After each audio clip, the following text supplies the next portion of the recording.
Yes. We create our own worlds. Good evening, and welcome to the August 5th, 2014 Town Work Session for the Town of Ossining. Please stand for the pledge. Pledge allegiance to the flag of the United States of America and to the republic for which it stands, one nation, under God, indivisible, with liberty and justice for all.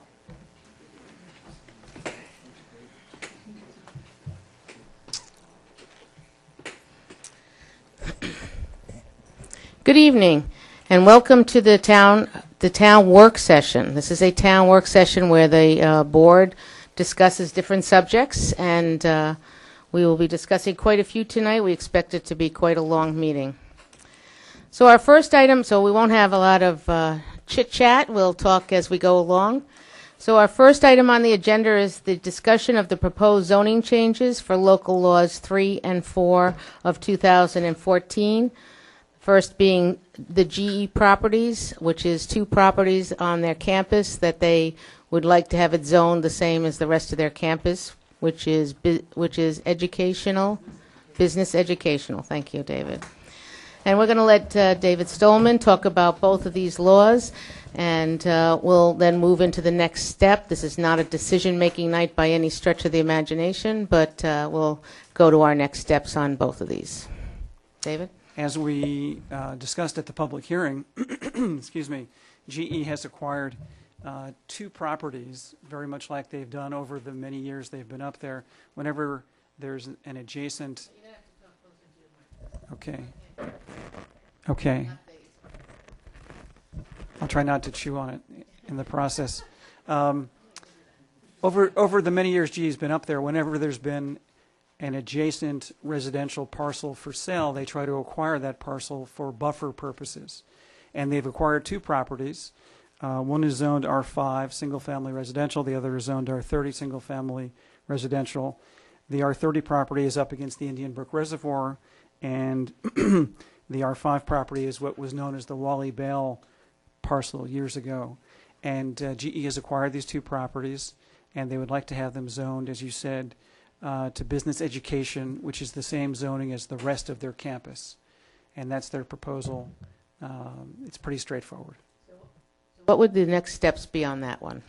The local law has been sent to the county planning department for an advisory opinion. Mm-hmm. I don't believe we've heard back from the county yet. We need to give them at least 30 days for an opportunity to render their advisory opinion. We have to draft for you a negative declaration and a resolution of adoption of the local law. And once we do those things, hear back from the county, the town board can go forward, adopt the negative declaration, and then adopt the local law. Okay. Public hearing was held at your Last week. It Yes. seems like a while ago, but it was only really last does. week. Yep. Yeah. Okay. And I don't believe anyone came out to comment. Right. I don't think it was last week because it was the 5th Oh. Tuesday. Oh, that's right. that's why That's it was- why it seems That's like why it it seems wasn't- like yeah. 2 weeks. Because it was 2 weeks. So okay. So now let's talk about local law number 4, which is the to add assisted living to the general business zone on North State Road. Right. That local law is also fairly straightforward. There are a list of permitted uses in the general business zoning district, and the petition that has been submitted to you is to add assisted living to the list of permitted uses. Assisted living would be permitted on lots that are 1 acre or more in size, according to the local law, and there is a definition of assisted living facility in the local law, and there is a site that the petitioner has picked out and would go and seek site plan approval for the assisted living facility, assuming that the town board makes assisted living facility a permitted use in the district. So, okay, because you and I have had discussions about this week. And So while our job is to make it a permitted use, we won't do anything at this moment, correct? Right. The way the seeker process works is we define what the proposed action is. and we don't take the action and separate it into parts. So the proposed action in this case is the adoption of a local law by the town board and site plan approval from the planning board. Those are the two parts of the proposed action. And the planning board has declared its intent to be the lead agency with respect to the proposed action. It's circulated a notice indicating that to you, and I believe it went to, I think I've got it right here. Went to the Village of Austining, Newcastle. Now, it went to the only two agencies that have approval authority with respect to the project. It would be you as the town board enacting the zoning and the New York State Department of Environmental Conservation. And when 30 days run out from the time the planning board issued that notice, it will become the lead agency unless you or the DEC objects to that. Once the planning board becomes the lead agency, it then runs the environmental review process under seeker for the whole proposed action. And it presumably will issue a negative declaration at some point in time when it's been satisfied that the project, both the proposed action, I should say, which is both the local law and the site plan, will have no significant adverse impact upon the environment. So again, this local law went to the county planning department for its advisory opinion, and we're waiting the 30 days to see if we get a response from the county. And the planning board is going to take up the environmental analysis of the whole proposed action, that being the local law that you're entertaining, as well as the site plan application, which is being proposed by the applicant. And you can't act until the planning board ends the seeker process, presuming the planning board will become the lead agency. And that may take a while. It may take a while to satisfy the planning board that the proposed action will result in no significant adverse impact upon the environment. For example, the planning board, I think, will be looking for a lighting plan. They'll be looking for a landscaping plan to show the landscaping, especially at the rear of the property. So it's going to take some time for the planning board to go through the environmental review process. Do we have the option, although we would not, presumably unless we object, be the lead agency, as a related agency or as a Involved agency. Involved agency, would we have the right to have any input into their Your mic is on. their inquiries Turn it on. for lighting and setbacks and noise compliance? You certainly could. You could suggest that to the planning board. I'm sure the planning board would be amenable with respect to that. They would be the ones that, presuming they're the lead agency, they would be the ones that would ultimately make the decision with respect to seeker and with respect to the site plan. But absolutely, you're an involved agency. Just for clarification, because I think there are two steps here, and we're talking about amending the zoning code, and we're talking about reviewing the specific site plan. So are you referring to the specific site plan for this particular property or something more general? With that question, I was referring specifically to the site plan for this project. Right. Generally, the town board does not have an advisory opinion with respect to the site plan, but since you are an involved agency with respect to the seeker process, you can certainly participate in that. And seeker talks to the fact that the involved agencies can participate in the seeker process. But we just have to be very careful as the town board, too, of not being perceived as interfering with the planning board, too. I have a question. So that went to the county in 30 days of review. Does the local law, correct? Is The what two went to local laws, yes. Right. So, and again, not saying anything would happen, but if there were to be a change to the local law or an amendment, what does that do to the process? Well, if it's a significant amendment, then I would think that it would need to go back to the county. But part of the site plan approval is all environmental issues and site plan approval on that for that particular property. But our law would simply make it another thing that you could put on another development you could put on North State Road. Another use, sorry. Another use on North State Road, and it would be subject to all of the regulations that pertain to the general business zoning district. Can you, I think, we asked, or not I, but the board member had asked for what those are as they stand now for the GB? Sure, sure.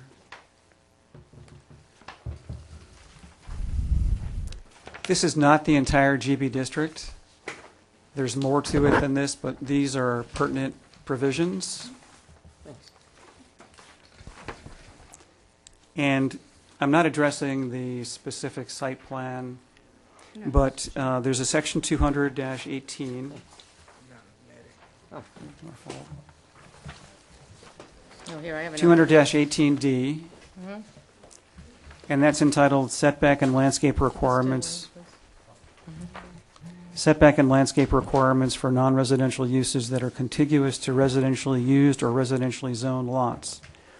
And this section states, subsection 1, all non-residential buildings and structures shall be set back at least 30 feet from the lot lines of a contiguous residentially used or residentially zoned lot. Subsection 2, between any non-residential use and a residentially used or residentially zoned lot, an area of at least 15 feet wide with landscape screening shall be provided.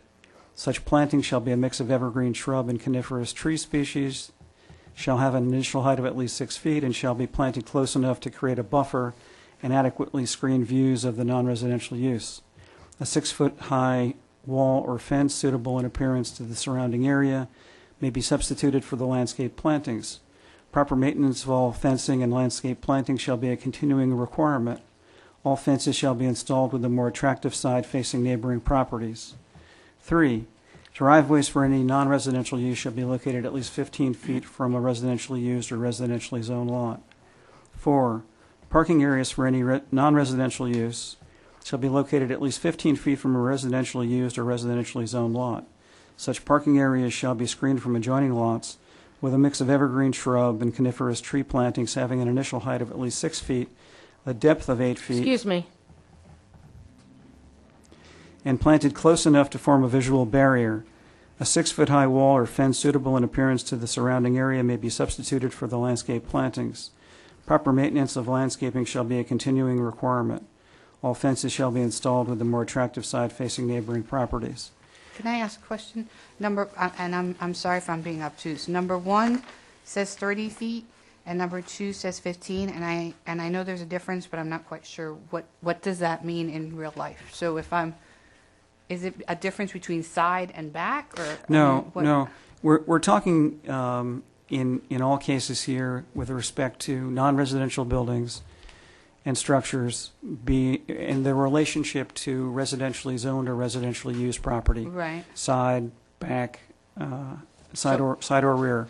So the building itself has to be set back 30 feet in number 1. Set back from the in the front. In the For back. instance. On all sides. Oh, on all sides. Well, yes. That's contiguous to residentially zoned lot. So In only this particular case. no. This is for Okay. GB. Yeah. So it's any commercial building. So we're talking about North State and Morningside, right? So if the back of that is what's residential, there has to be 30 feet, is what you're saying now. Mm-hmm. Okay. Right, and there could be a case where we're talking about a side situation as well. I think perhaps with respect to the Zappi property, there's a side situation. That particular case, there's a side residential property. Exactly. Right. Most of the time, we're On- talking in the about general. a rear situation on North State Road, most of the see. time. So wherever in relation between a commercial property and a residential property, wherever that relation is, there has to be a 30-foot setback between the building. Between a non-residential use and a residentially used or zoned property. Not between a residential use The reason why that makes a necessarily. difference is because it could be something else. I mean, like, it could be the parking lot. I mean, like, it's just the bill. Is there a reason why it's specific to the building? Like, Well, the parking and the buffer are talked about in here as right. well separately. I saw that. Okay. So the parking has to be at least 15 feet away. So what's the next number 2 that says 15 feet that I'm not understanding? That's a buffer area, a 15-foot wide buffer area. along the rear property line with plantings or the fence at the discretion of the planning Okay. board. Do you have your, this with you, Kim? Do you have this? Yeah. I do, Page 7 explains it. which one, what's It's this? the actual plan that was given. Sixth application. So it's within the 30 feet setback, you have to have 15 feet of screening. Or a fence at the discretion of the planning board. Yes, thank you. Okay. And sometimes the board might even have, require both, or some sort of screening plus the fence. Maybe some screening on the other side of the fence, even on the neighbor side of the fence to soften the To fence. make it more attractive. It all depends on the situation and what seems to be appropriate and warranted. Sometimes the topography comes into play, Mm-hmm. if one property's higher It's than not another. the map. Yeah, Page yeah. 7. Oh, page 7. Page 7, not the map. Okay, And then on the second page, go ahead. Listening. there are other requirements that I've listed here pertaining to the GB district. So, for example, we have minimum lot area. There are a number of minimums and a number of maximums in the left-hand column. And in the center column, between NC and GB1, we have the GB requirements. So rear yard along any residence district boundary is 30 feet. Side yard along any residence district boundary is 30 feet. Front yard is 30 feet. Lot depth is 130. These are minimums. Lot width is 100. Lot area is 20,000 square feet. Maximum building height is 2 stories and 35 feet. And building coverage is a maximum percentage is 30%. So these are the main, I would say the main dimensional and landscaping buffering setback requirements. Okay, thank you. I'm trying to figure out what 30 feet is in my head. Okay, so what are the next steps? The next steps would be for the town board to wait until we get the response back from the county Mm-hmm. and to allow the planning board a sufficient amount of time. There's no time limit to go through the seeker process to get all the environmental information it needs from the applicant in order to render a determination, which presumably in this case would be a negative declaration, which is a finding that there will be no significant adverse impact upon the environment. And the applicant will be needing to submit additional materials, as I mentioned before, a landscaping plan showing landscaping, obviously, fencing, lighting, and all the other aspects of the project that the planning board will need to look into before it can possibly render a negative declaration. Very good. Thank you very much, David. Thank you, for bringing David. this So information. so we take a step back now, Yes. and we wait for the information from the county on the GE properties, and we'll wait for the planning board to move forward on the North State Road. Right, and you're waiting for the county to come back On both, right. on both. Okay, thank you very much.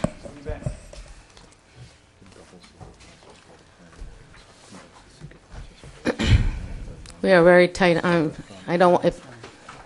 okay, guys, I don't want to interrupt your conversation, but we're very, very tight on time tonight. So I want to thank you. We look forward to more discussion on this.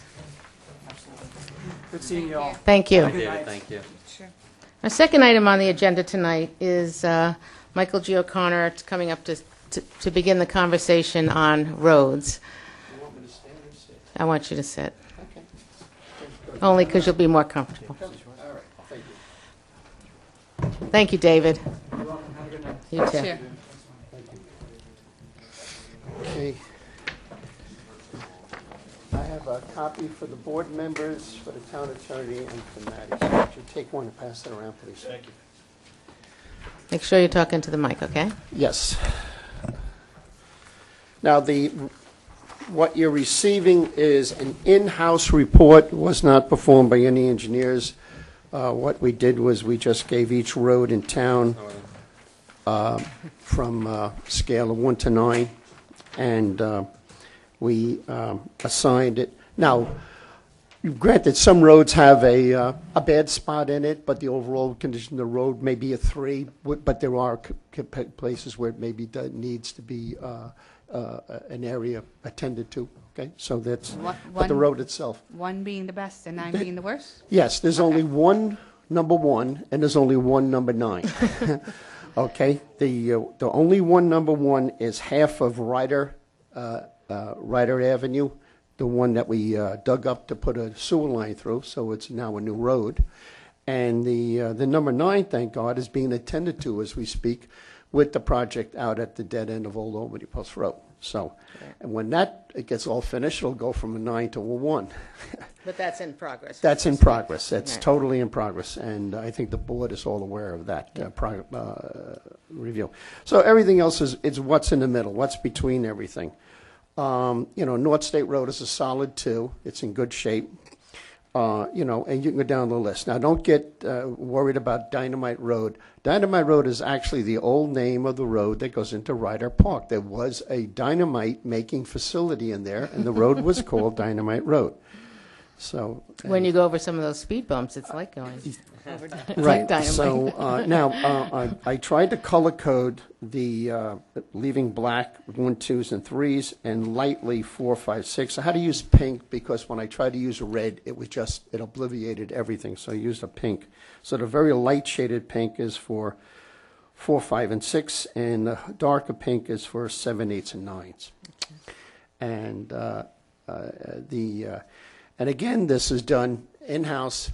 We didn't, pay an engineering firm Well, to go out. it's our first step in our action It's plan. right, and it's just done in-house so we can get a flavor for what's going on, like where Wayne lives up in Waterview, because the road is it's not brand new, but it's very good. They're all solid 2s up there because there's not really nothing wrong with them. If they can throw my address on for every tax bill, then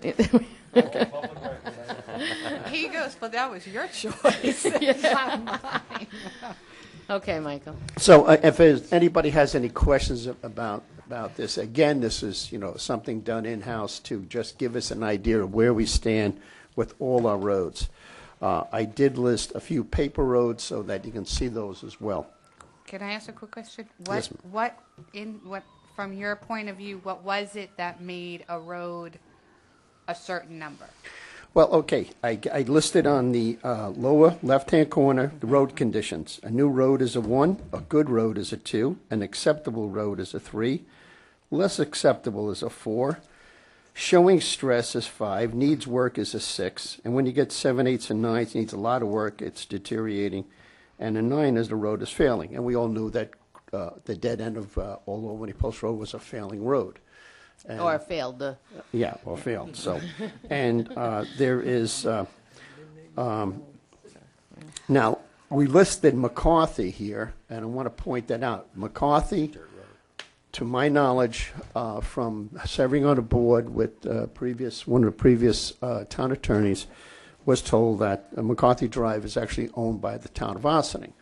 But it's not a dedicated road. Right. And no monies can be spent by the town board or the highway department to do anything in a non-dedicated road. So we can't get ourselves into a jam. So, but a part of McCarthy is a 5, and then the rest is a 7, and that's being generous because it's actually dirt. It's, Right. So. I drove up there once. Yeah. We have that issue there. And I would like to say, actually, there is a little bit of an issue there only because they have a home at the end of that. I mean, I think they bought it knowing that, but I think they have some concerns. It's not dedicated. I don't know It's what a we do group about home? it. Yes, Yeah, there's a yeah. group home at the Yeah. very end before. But everyone on the road knows it's a not dedicated road, so Yeah, Yep. it's unfortunate. So I'm just wondering because I see Stormy Town Road here as a 5, and I think The Stormy Town Road seems like the halfway surface of the moon. Snowden actually, I think, gets the surface of the moon, but that's not our road. No. Stormy Town Road is, what has happened there is, with the layers, of blacktop that have gone on, and it needs to be addressed. it is cracking. The subbase, whatever's under it, has got to be examined and looked at, properly. And, so exactly what's going on with Stormy Town Road. One of the issues is, you get water. You get, and I think everybody here, if you drive up and down 9A, just opposite Stormy Town Road on the northbound side of 9A, you see water coming out of ground. Water comes out, it freezes. There's a place there, and it's groundwater or something. But we're living here. I'm living here 42 years, and that thing has never been fixed. What's wrong with the northbound 9A at that point? You have water, and water will destroy. Well, we have several drainage problems on, Right, on, but on 9A. I'm giving you Yeah, just an that area that particular people one. remember. They think about it because they see it often enough. Right. Mike, Yes, sir. what roads would you say, if you had to start tomorrow, which ones are? The lower right-hand corner. The lower right-hand corner. Right, lower right-hand corner, recommended. Brookside, Grandview. Right. So what we, go ahead. You and I talked about Brookside. Why Brookside? Brookside sees a tremendous amount of traffic. It's the main. You can't cross from Ryder Road, which turns into Pines Ridge Road. Thank you. You can't cross from that road over to Route 133 for its entire length, except for Brookside, and people use that Brookside. I mean, you're not going to go through Inningwood and come all around a Vales Lane. You're not going to do that. You want to make that jump, you're going to do it. They do it on Brookside Lane. And the road, you can see it, the road surface is really coming to a very serious condition here. Well, and you also spoke with some people on how to come up with a price tag, right? Now, yes, now just, I received I had a study done by Peckham. They came in, gave me a free study. I love free. And I asked them to look at Brookside Lane, Grandview, Stormy Town, Gordon, River Parkway, Blue Lantern, and Mancuso. They measured it for me, and they came up with how much tons of blacktop would be needed in each one of those. Now, to give you an idea, Brookside Lane is 1,250 feet long. It's approximately 22 feet wide. Now, using a figure, and I'm not sure right now what the price for laid-in place blacktop, that means, coming out of the back of the machine that spreads the blacktop. And so the cost of putting it down is about, right now, I guess it's about $80 a ton. I'm using that number. Could be less, could be more right now, but I used $80 a ton. And Brookside Lane is about then $36,000. Now, to mill it, and they gave me the cost of milling per yard, and I did the math on it. So milling it down is another $10,700. So we're looking at, it's less than, it's about $48,000 for the entire road for Brookside Lane, and that's 1,250 feet. So that's a good example. So It's a good example. Want to start, You can look at 1,250 feet, and you can apply it to the distances of the other ones. I can give you, and I thought of it right now why I didn't do it, but I have a local roads inventory, and I have the distances and all that, and I have all that. Well, what we'll do is we'll put together an action Right, plan. and I'll put that out, so when we really chew on these things, I'll give you the local road inventory. You can see the distances there, and we'll try to come up with what it would be if it was just 1,000 feet, so you can apply 1,000 feet to and figure it out from there what it would be to get into this. Are there economies of scale where if we decide to do a major repaving, you get more bang for your buck? There is, like for milling and things like that, if you come in and say, look, I'm going to do so many roads, there is some economy of scale. Yes, there is. When somebody gets there. My last question is, I noticed this today. Some of the, you mentioned the one going into Ryder, but I noticed the road not going into Cedar Lane Park, but once you go around the pond and either go towards the dog park or go towards the field to the football park. I listed Cedar Lane Park here. Okay. It's on the list. And what And number we did you give? we're constantly Yeah, repairing that Just, road. just to give you an idea, we'd We have have to a go. drainage problem underneath it. too, Yeah. too. It's, yeah. Mm-hmm. What drains were, they're clogged, they're gone. Like the one we just did in Ryder Park, we had to redo that drain. With Highway and Parks Department did a great job on that. So let's continue, oh, go ahead, I'm sorry. Michael, approximately how much have you budgeted for this? We don't, it's not in the budget. Right. This is not, what we have for We have some about CHIPS money. blacktopping, is for road repairs, water main breaks, potholes, things like that. What I'm talking to you now is the board, I assume, would be going out to bond this work. So we'll have to sit down and It's- come up with an action plan. It's not going to be all done, you know. Right, and we'll same work time. together, we'll come up with it, and legalities are, there's actually a form at the end of the day when we decide to do this, and actually the six of us have to sign the form. It requires us all to sign it. There's actually a state form that we have to fill out when we appropriate monies for this type of work. There's particularly town law involved, very, believe it or not, a lot of law in what you, We have how to be you, very, very careful. how you blacktop, I mean, how you fix a road and everything else. And you have to dot your i's and cross your t's.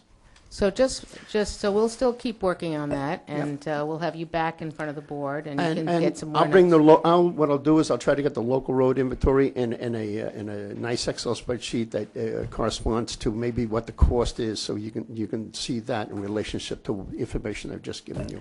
So, two things I want to bring up with that subject. One, everyone knows we had a very bad water main break last Friday night on what we refer to as Kitchewan Road, which is Route 134, where it comes up and around, and in between that and 9A. I want to compliment Andy Teese, Christina Papes, Paul Fraioli, the entire water department, the town highway department, the county police, everyone that actually was out there in the trenches working on this. Michael G. was out there doing a great job. As all my phone calls tell me all day, Kitchewan Road is still closed. That had a severe buckling, and I forgot the name, but you reminded me just now, because the sub-base has to be repaired. Yeah. So that road entirely lifted. I mean, it settled back in place, but when it lifted, an engineer study, everything's going to have to be done, because you can figure the sub-base must have been harmed considerably. Well, so right now what we're doing is, it is a state road. The state is going to send in one of their contractors to repair that road. They're going to do it in a timely manner, because on top of everything else, we were starting a major sewer project in the not exactly the same area, but Around the maybe a corner. quarter of a mile down the road. Around the corner. So they understand the urgency of it. I talked to the contractor this afternoon. He seems to think that he can have it done by next week sometime, which would be a major plus for us to continue with our process, because we already are delaying the whole sewer project a week, because we were going to start this week. That's number one, and that's very good. No, that's absolutely correct. And then, for a number of reasons, the road will be repaired to state standards, so it's their guy coming in to fix their road. They won't come back to us and say that you didn't do it right, and we understand that we have certain responsibilities for the road, but we have insurance on the road, believe it or not, too, because it's not our road.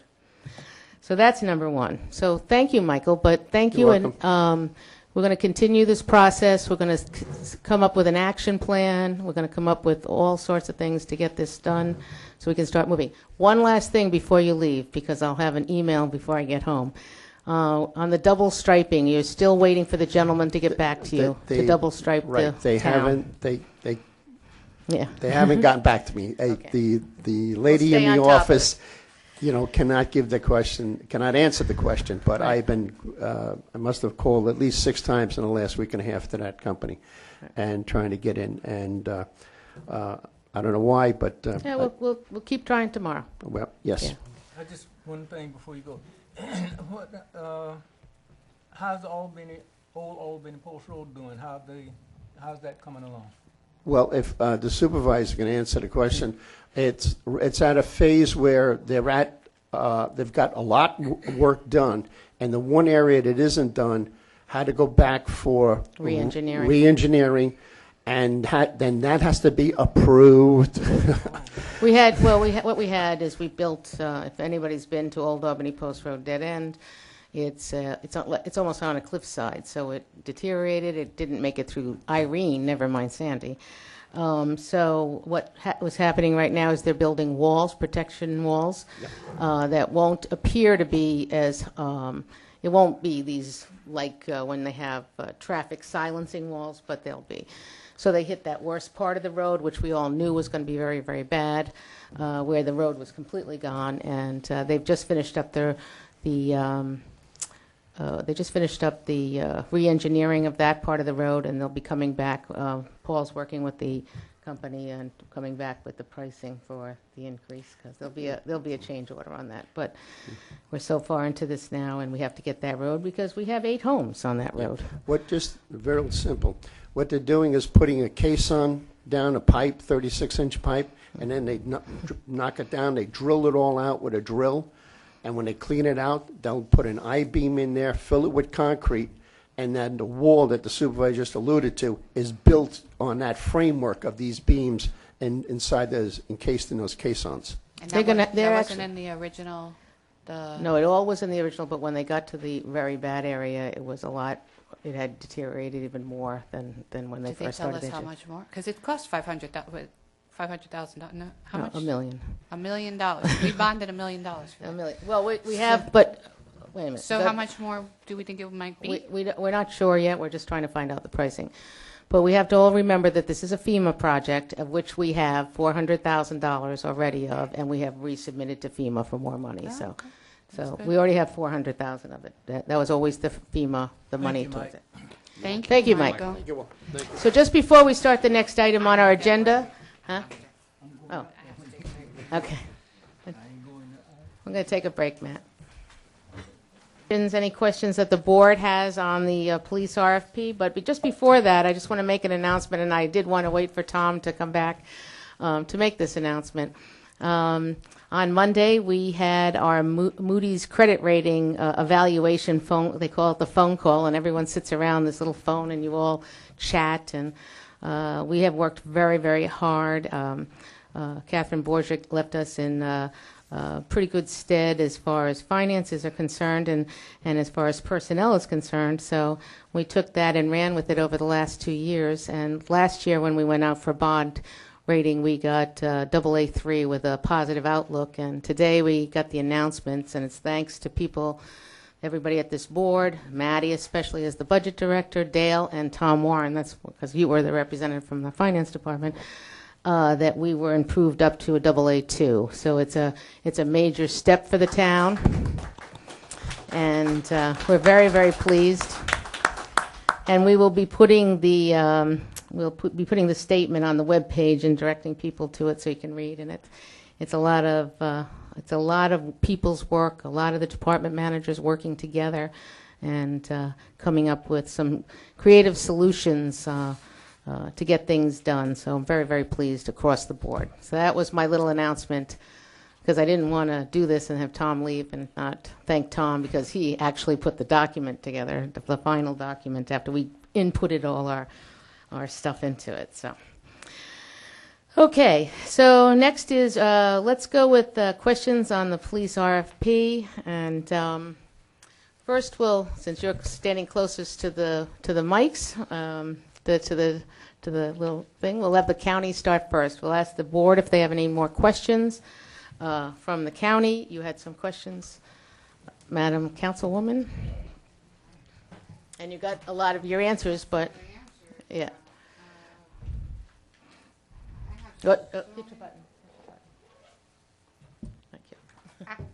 I have so many pages of documents that to find those particular questions, Okay. I'm not sure. I mean, I think I got some answers. I had some questions as to how many of the original town. It wasn't just mine. I think It was everybody's, yeah. the community also asked some of these questions. How many of the original town police who were subsumed into the county were still patrolling the unincorporated town, and/or how many lived in the town in its entirety, which would include both of the villages. That was one of the questions. There was another question, and I'm happy for you to answer it, even though I saw some of those answers. I'm sorry. Presently, of the 8... Is that, you have to get real close to that mic. It's like when you're in the library. We took 8 police officers who were not supervisors into the county police in 2010. 1 retired. There are 4 currently on regular assignment in the town. In addition to that, we took 3 police sergeants from the town. Of those 3, 1 left for a job upstate. There are 2 who are currently patrol supervisors. Among their responsibilities are supervising the town patrols. So that covers the former town police department. We have in total 12 members of our department, including 2 detectives and 2 supervisors who reside in the town, including the villages. 4 of the patrol officers, that's 4 of the non-supervisor town residents, are assigned to town patrols. And in addition, one of the former town police detectives is currently the detective who is assigned to handle town matters. I thank you for that answer. I think there was another question with respect to how much overtime, how often a officer was sent to patrol the town on an overtime basis. Well, as I said, first of all, we have police officers whose regular assignment is to be in the town. So what will happen is when a police officer who's regularly assigned is absent, and for whatever reason we don't have additional personnel, because we build in a certain number of relief personnel in our roster. So when the person assigned to the town isn't there, and we don't have a relief person available, we will hire on overtime. That's happened. We ran our numbers for the first half of 2014. And in the first 6 months of this year, that occurred on 65 individual occasions, representing 7% of the total number of shifts worked during that period. I don't know if there were, I don't know if we had other. Well, do you have any other questions for the county? We'll take it one at a time. I mean, as we I mean, sit if you want here- it, yeah. Do you have some questions for the county? I have We'll just go. Yeah. I hate to focus on the bottom line so much. We got an email today from a resident. By the way, thank you for all the residents who are giving us your input. Absolutely. And we appreciate that and ask you for more. But we did get an email from a resident today who said that they didn't care about anything and it was all about the bottom line. And I don't agree with that. It's not all about the bottom line. However, it just seems that all my questions do have to do with the bottom line. So I can't really explain that. Again, I don't question the excellent services that the county provides, so thank you very much.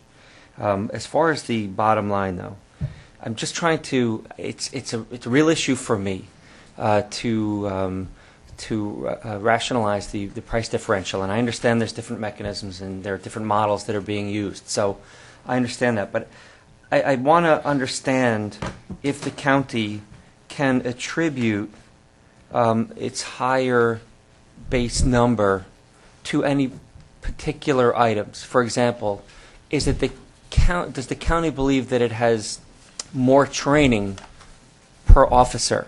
So is that part of what the town would be paying for? More officers with more training than the village?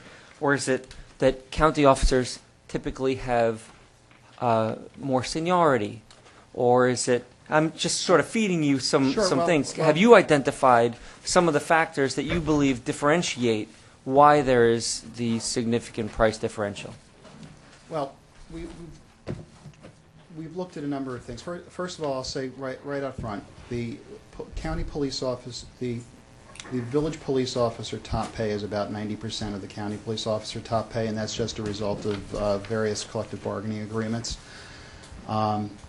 However, we note that the village's bid is about 73% of the county's over the 4 years.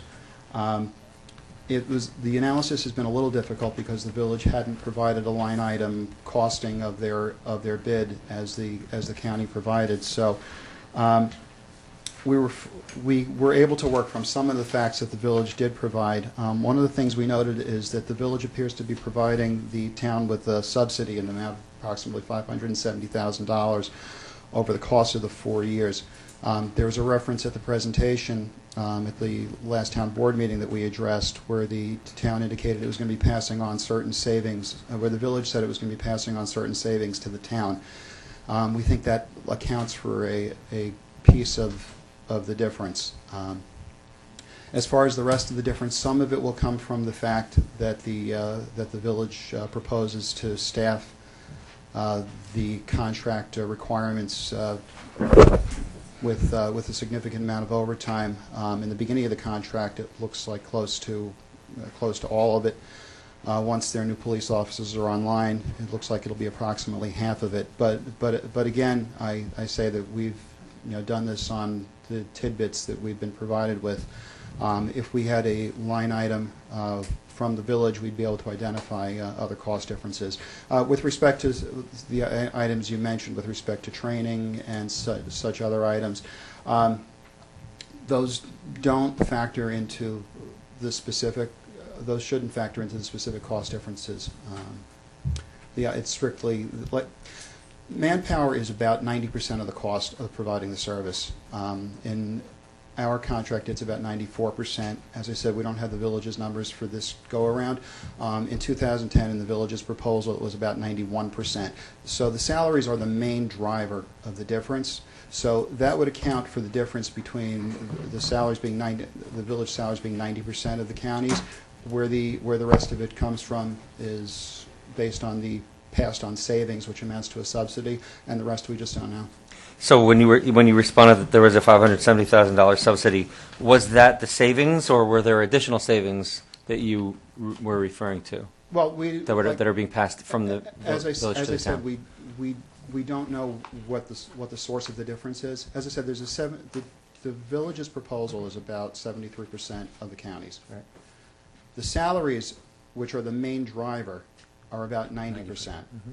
So aside from that one subsidy that we've been able to identify based on the statements that the village made at the last board meeting, aside from that, it's conjecture as to what particular items might or might not have been accounted for, or what price differences we're just not aware of. Well, for example, you have us at full whatever a police officer makes, a regular officer makes. Mm-hmm. And some of the price differences, a new officer coming in, so they're at the lower end of the scale, and then by the 4 years, they'll be at the top end of the scale. I'm sorry, Supervisor, I should also point out the one item I omitted to mention was also the fact that the county budget office has required that in our budget estimate for this that we gross it up by anticipated increases. So at the end of the day, as we've done under the current contract, mm-hmm. the county is going to charge the town what it costs the county to provide the service. But in providing our budget for what we anticipate the costs may be, the county budget office has required that we gross up salaries by 3% per year, which is an unlikely eventuality, and healthcare costs by 6%.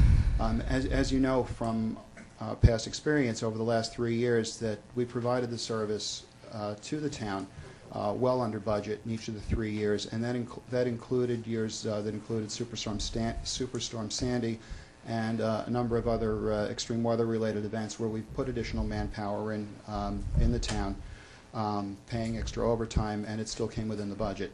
Right. In fact, as I said, it came substantially below the budget. Do you happen, I don't want to grill you on things that you probably didn't come prepared to talk about, but do you happen to know how much under budget you were? I do. You do. It's our budget director. She's the budget lady. It's been between $30,000 and $40,000 a year. Below budget. So, salary, health, Pension. increase. Oh, pension. Oh, it's a big. Well, pension is a big number. Pension. Well, I mean, we're talking about what drivers are in terms of Yes. cost. So these are, you were asking what were some of the main things, Mr. Councilman Blaha, and I think that's the answer, Mr. Councilman. I mean, it sounds like it's it's all of these figures together which kind of comprise, and I understand what you're saying, which But is as I you said, guys are over. It doesn't account for the full difference. Right. because- Right. Well, we'll let them answer for the rest of it. Thank I you. mean, Very good answers. Kathy, Appreciate did it. you have any other Thank you, questions sir. I don't have any questions right now. for the county? No. You have any questions? You good? I guess I have one last question, which is, you guys have the York Cop program. Yes. I am sad to say that I have a vague remembrance of that program when you guys first came over and yet forgot. And I don't know who my cop is. So, and I bet you if I took an inventory, if I did an inventory, I might believe there might be a few of us in the unincorporated town who might not know. So my question to that is, what could you guys do if you were to get this contract to do a better job of reaching out to the community with respect to this program? Well, first I'd say that this program was a continuation of the town police program. It is still accessed primarily, it's on the town's website as it had been previously. The town's website does identify which neighborhoods are served by which police officer. In addition, it had been taken up at a number of, I know there's been a number of general community outreach meetings where it does or has come up. In the future, if there's some concern about identifying police officers serving particular neighborhoods, we could do a number of things, including targeted mailings to each neighborhood, identifying the police officer, and that would be a direct reach into each household. That's probably one of the I'm more not saying effective it's things we could do. necessary. I'm sure most, I mean, I don't know anything about how many police departments do or don't do it. I just was asking as an ancillary question. Yeah, and as I said, we've been working with the program, and it's I believe it's Here comes here Lieutenant. we go. Here. I'm going to stand aside for the expert. No, me and Jeff were actually talking about Lieutenant Nicolangi. Hi, everybody. Me and Jeff were actually talking Lieutenant about Alonji that. is our liaison. Talking about that a little bit, on several occasions. And one thing, I think the supervisor remembers you did a mailing once. That was effective. It got a word out, message out. We did magnets and things of that nature. But Because everybody likes a magnet. everyone loves a magnet, I got to tell you. Expounding on that, however, I think what I was kind of thinking about and planning on doing was not only the year cop, but there's a couple of services that we kind of provide as far as the community aspect. And if we could do kind of like a newsletter, it would be a one-time newsletter, or if we want to do it, we could repeat it on a so and so forth basis. Your cop, EMAS, the EMAS sign up where people get the blotters, and as well as Nixle. The Nixle obviously is a very, very good tool too.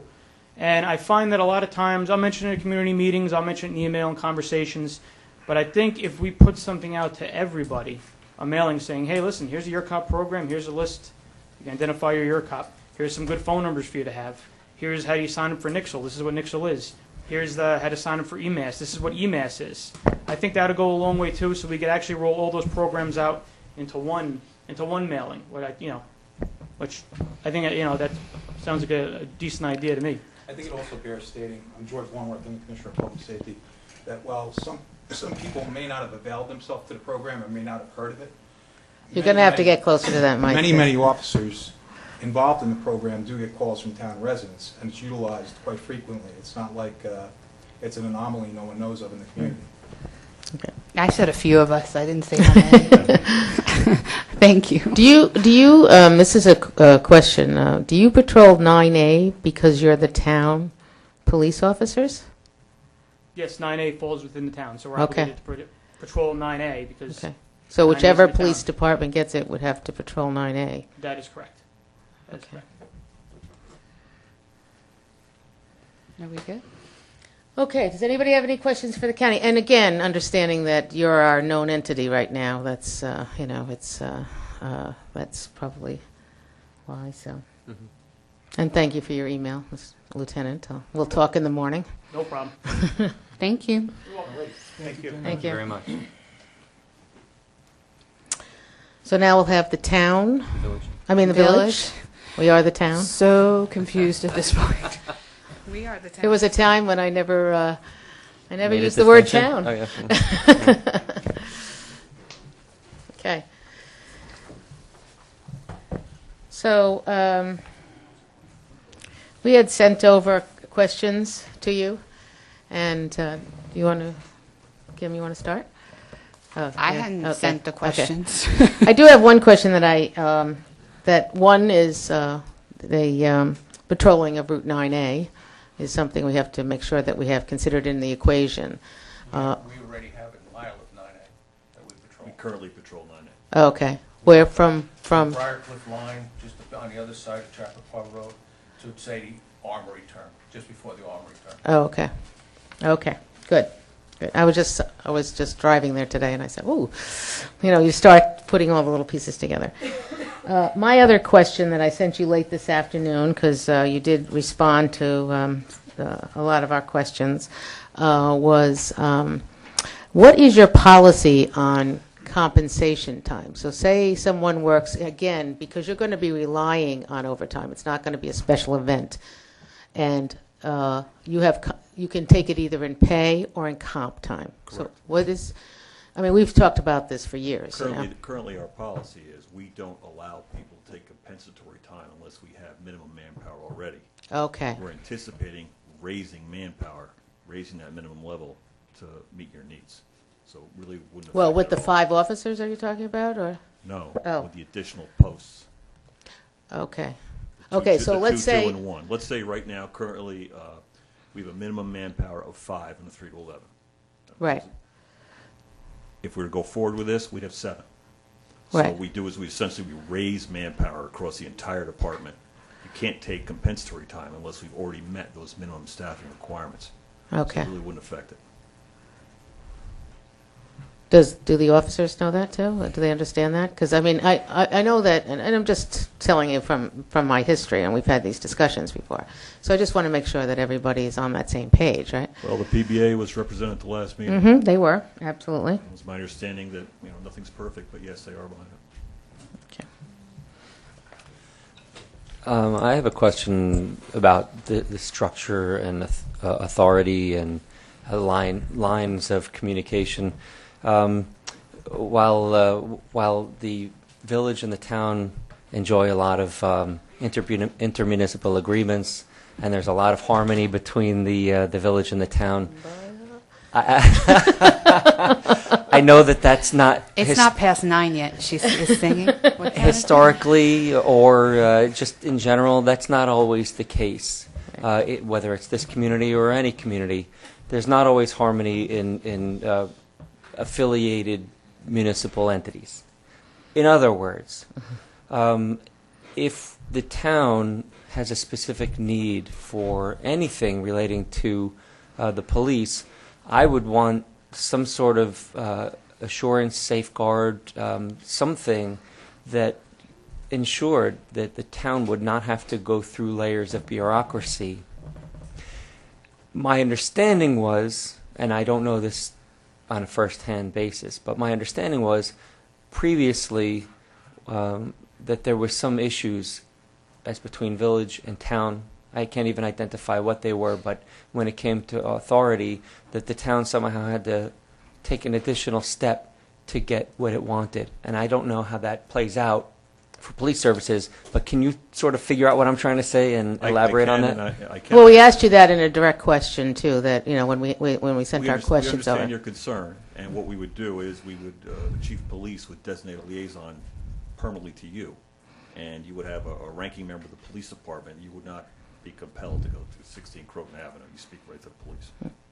But again and again, as we said in our direct question to you in the first set of questions that went out, that we take our role very seriously as police commissioners. So, if we wanted a meeting, like if we want a meeting with the upper echelons, we call up and people visit with us. I'm a police commissioner. Nobody told me I was a We take our police role commissioner. seriously, too. Good.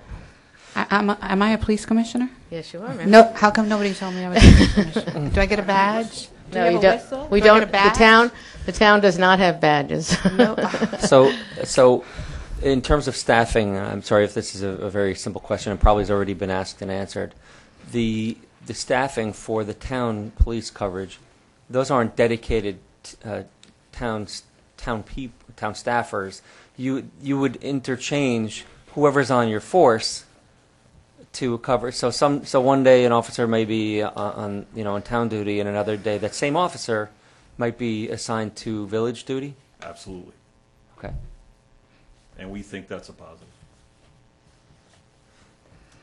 And why don't you go over how you anticipate handling the middle school? I actually had a meeting with Ms. Celio today, and I don't see handling anything different than what the county has done for the year. I will meet with her again if that's Is that okay with you? Because it's a little bit more than walking through the school twice a day. On each shift. What you have That's all I'm saying. Yeah. Yeah, but what you have accepted and what you have told us is that one of the town sector cars goes to the middle school and spends time there, and I don't see changing that at all. Okay. It's lunch and recess. It's the times when the kids are outside. Right. It's because it's middle school more than anything, and then it's at dismissal. Right. Yeah. So we heard from the county on how they are performing under budget. Can I get a comparison? First of all, does the village gross up? You heard them speak. Do they gross up for anticipated increases in salary and health? And regardless of that answer, then at the end of the year, does the village police come in under budget or over budget, or does anybody here in the room, Tom, know whether they've been under or over budget for the last 2 years or so? Good evening, and first I'd like to let you know, for full disclosure purposes, the town controller has left the building, and I'm here representing the village as a village treasurer. Understood. Thank you. But we thank the town controller. I also want you to know that the village treasurer gets along very well with the town controller. That's good to know, frankly. Our proposal utilize the same percentages that were negotiated by the CSEA. We use the same 2% to estimate salaries going forward, and we also utilize the average of 10% increases for health insurance year to year when we work on the budget. And so the new... And as far as the question with regards to the police department, they generally have been able to stay within the budget. Certainly when there are extraordinary events such as Hurricane Irene and Sandy, that probably caused an increase in manpower, but the chief has been very responsive to stay within his budget. And so you took into consideration, I'm sure you did, but to say it out loud, that the 5 new police officers that will take step increases. I don't know if in the police department you call it steps, but you call it in CSEA you call it steps. And their 2%, and their whatever is negotiated in the contract. You took that into effect. That's all. Right, yeah. I just wanted people to know that. I took the current salary schedule, and I just increased everything by the 2% going forward for purposes of our estimates. Can I ask you, since you're up there? So the county is saying that, and there's been this conversation about the village subsidizing the town, and I'm surprised by the question, because I'd be surprised that you would let that happen. But, so can you please tell us if the village is subsidizing the town, and if it is, how is it subsidizing the town? Okay. I have done my due diligence as a village treasurer. I was a member of the committee that worked on this proposal. There is no subsidy. When the first time we met, and it was really eye-opening to me when they talked about the patrolling model, and where basically it comes down to there's 7 full-time equivalent positions that's called for purposes of manning all the patrols. I'll let the police talk about that if you have additional questions, but the budget was geared towards the 7 full-time equivalent positions. They started off with the idea of the fact that we were going to have to hire 5 new officers. There would be new officers. They would start at the bottom step. they would go to training for, the first half of the year, and then there was a certain amount of time for, on-the-job training. It was about 7.5 months. When I went back and did the calculations myself, I took 7.5 months of these new officers at this bottom step, and then once they were on the force, then they became part of the overall general population, and I used the average cost of a police officer in order to calculate, how this would be staffed. And it's a combination of overtime and a combination of regular straight time days. And so pension is in. Pension is included. And increases are in. That is correct. And health is in. And I don't know, I could look for what else is, I actually everything that's in the county's budget is basically in our budget, MTA tax, health, dental, holiday workers workers comp. So everything's in never it. misses anything, so. But once as Well, there is going to supervisor be says, the we're also question of, talking for the camera. there is going to be the question, and we hope your contract is settled soon, of any retro pay, but that we hope is settled before this. We're budgeting now for anticipated increases in 2014, even though there's no settled contract for 2014. So then my follow-up to that is the county has pointed out that the village's proposal is 73% of the county's, but there's a 10%, but the village is 90% of the county's wages. So how do you account for the additional, is it 20, 90 minus 70? Isn't there like a 23% difference? Or is it 17%? So where's the other 17% I think it really of comes down savings? to the fact that the village's model calculates 7 full-time equivalents needed to patrol this area, and from the way I see it, once the 5 officers, graduate and are on the job, and any 5 officers from the police department would be available to patrol this area, and that would reduce the number of overtime needed to help, calculate the budget, because it'll be on average at least 5 full-time officers for these 7 full-time equivalent positions. And the benefit of the new people being at a certain rate is going into this budget. And this is a 7 versus 10. Is that what we're talking about? No, 7 people they need to patrol. They have 5 right but now. They're calculating 7. Right? No. He's saying at a particular patrol, okay. a 3 to 12 patrol, they right now have 5 officers on. They'll have so they have 7 because they'll add the 2. Okay. But there is, extra time in here for, vacation time and training and such, Even MTA tax? And even the MTA tax. Even the MTA tax. 0.34%. I thank you. Do you have any other questions? We have gotten a tremendous amount of information. We've been sending questions to both the county and the village back and forth, and gotten responses from them. So I have other questions. Okay. Not for Mr. Warren. Oh, okay. I have a few things to say. I have had a lot of conversations. And yes, most of them have been with the Ossining Police Department, just due to the fact that I do feel that I do understand them because I work in the village. And so by that nature, while I live in the unincorporated town, I do see village police officers and have some, regular understanding as any regular resident might. I think my own questions had to do with the viability of the plan and with community policing. Those were my 2 questions. And I came away pretty happy with a lot of the conversations that I had.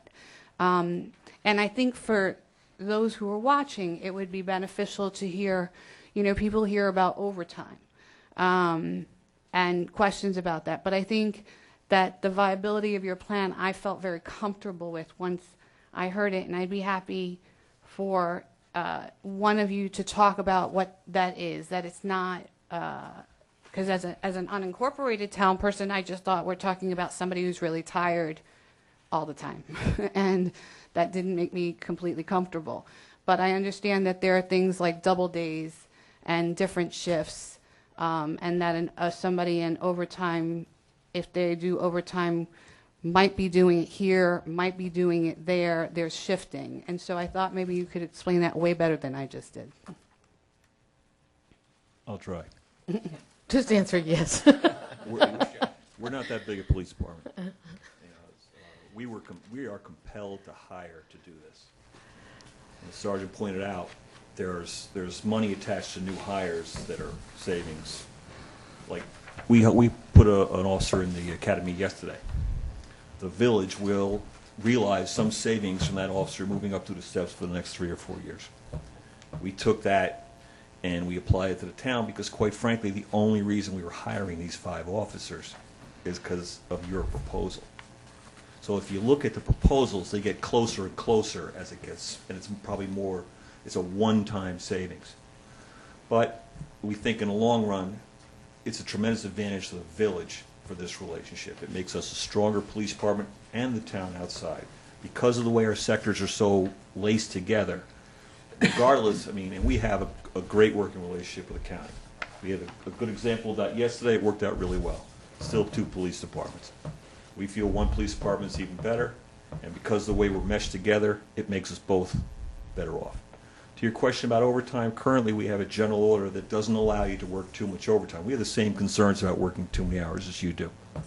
Although we know that we could realize some savings by using overtime, we also have to limit it, because at a certain point it becomes a safety issue at a lot of things. So we do limit it by general order, and although we know if we move forward, the first 8 months will be difficult for us, and we've already spoken to the PBA about it.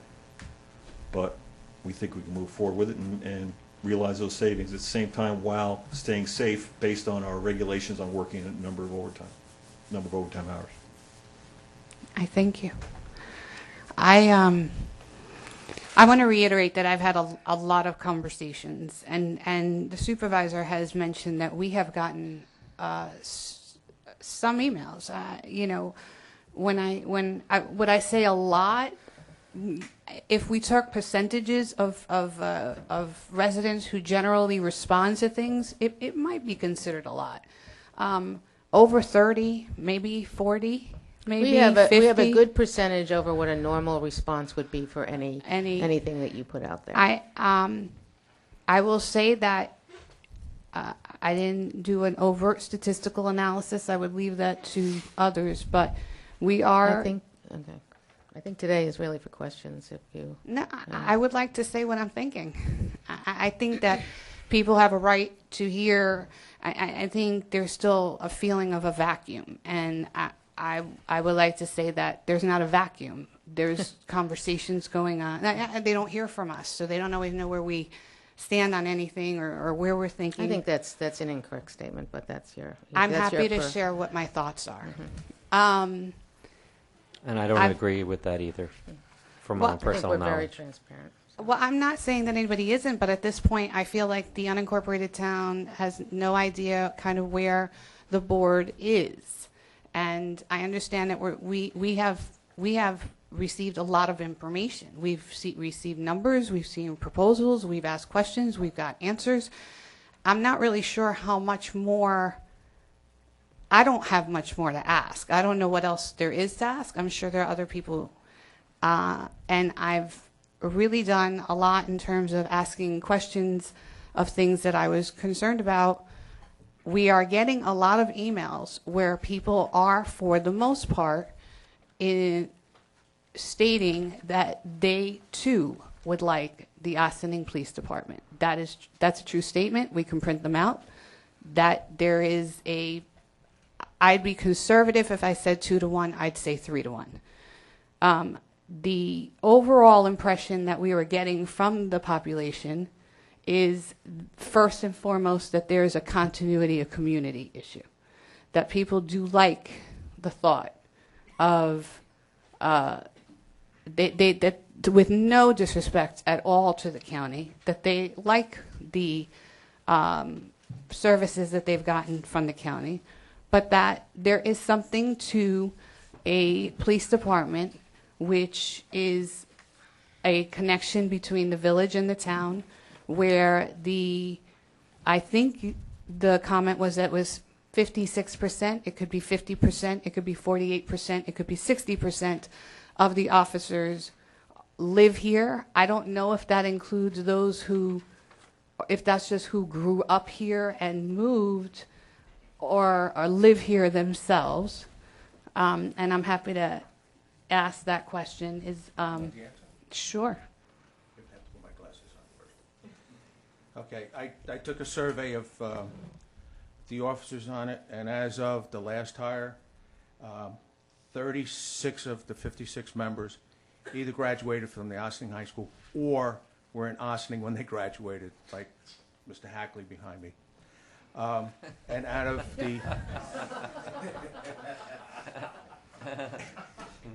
of the 56 officers, there are 28 that live in the Ossining School District. Okay. So a higher percentage of them grew up here, went to school here or something, but many of them still live here. And so that seems to be the message that I am hearing. That there is that. I secondly hear a message about the continuity in the school, where it's the same officers that they get from Park and Brookside and Claremont through AMD into the high school. And the money issue, interestingly enough, seems to be the last thing that comes up. Mostly. There's exceptions. It's not everybody. But in terms of a general feel, that is what I am getting. And I am listening to that.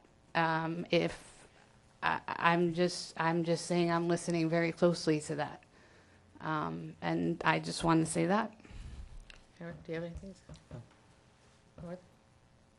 I think not. Okay. Jeff? Tom, yeah, I've got a question. On the spreadsheet that Christina sent to the board, that was July 29, 2014. Provision of police services with the unincorporated area of the town of Ossining. We were just talking about this this information, and the one thing that I'm missing here, and perhaps you can help me, is vacation time.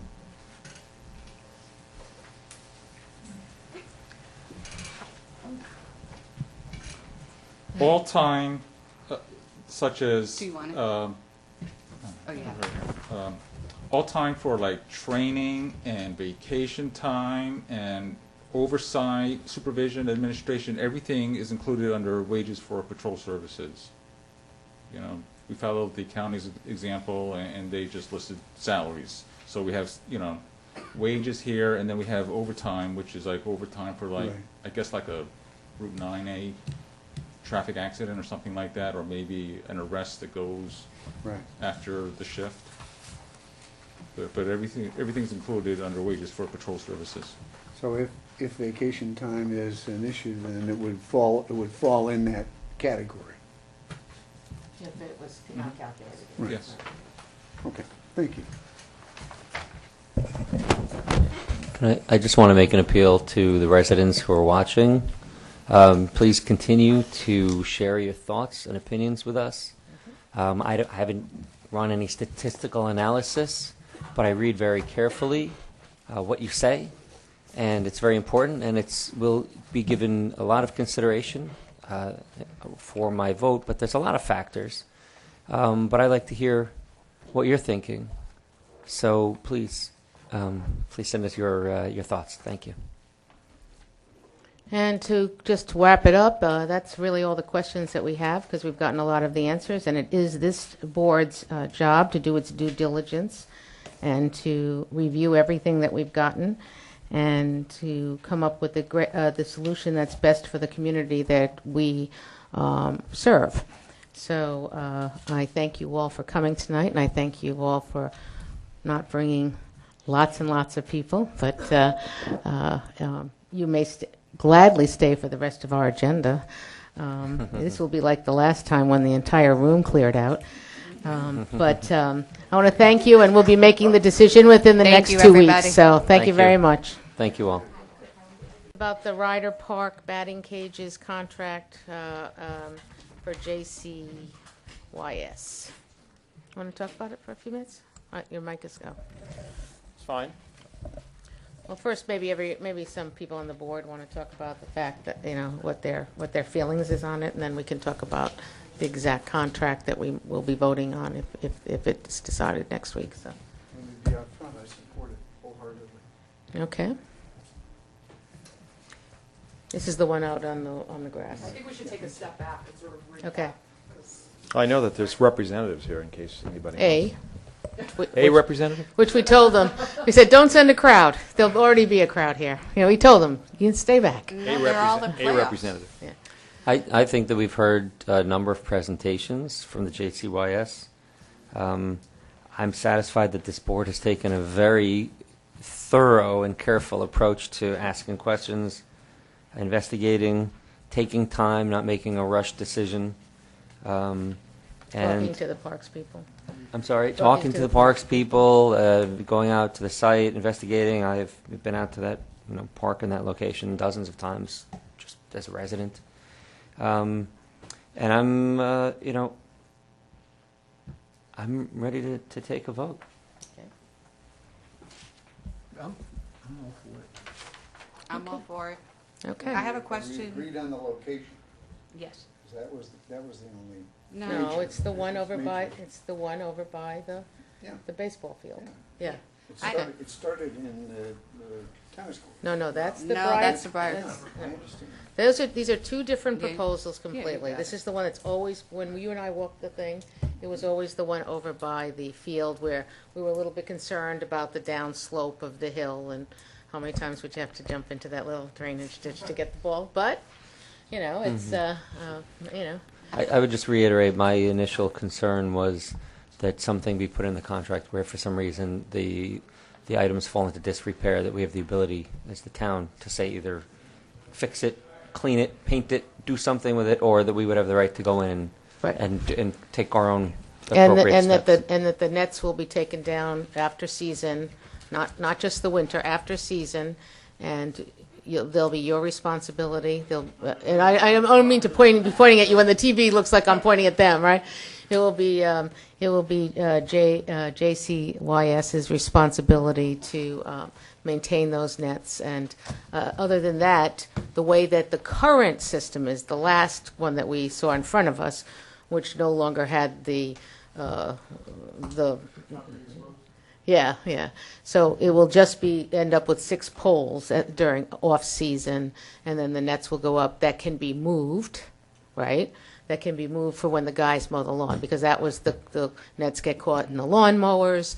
The list of reasoning and why it did take us a while, and it was very important that everybody go talk to the parks foreman, is so that we have such passive parks in the town that they have X amount of time to mow each lawn, and in season they're marking fields all the time. So, But there's one last point, and that is that since we've been assured that these batting cages will improve the training and performance of our athletes, I'm sure that within the next 3 years we'll have some major leaguers who are playing at but the most important part is it's about the kids having fun. Yes, okay, good.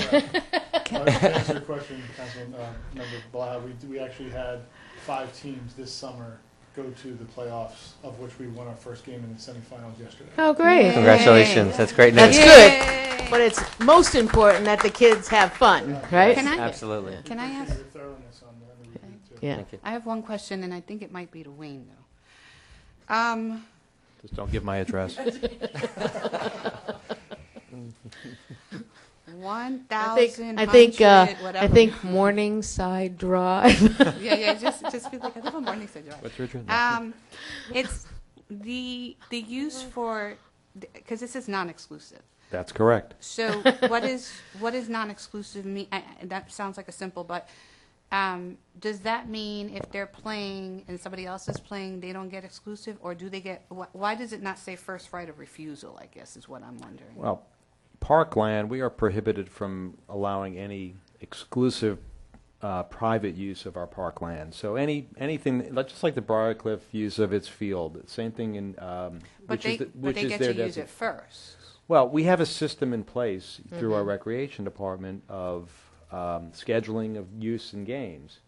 And I'm assuming we're going to adhere to that as well. I mean, obviously, if they have a scheduled use of it in accordance with the procedures put in by the Parks Department, which creates a fair, process of assigning use of the fields.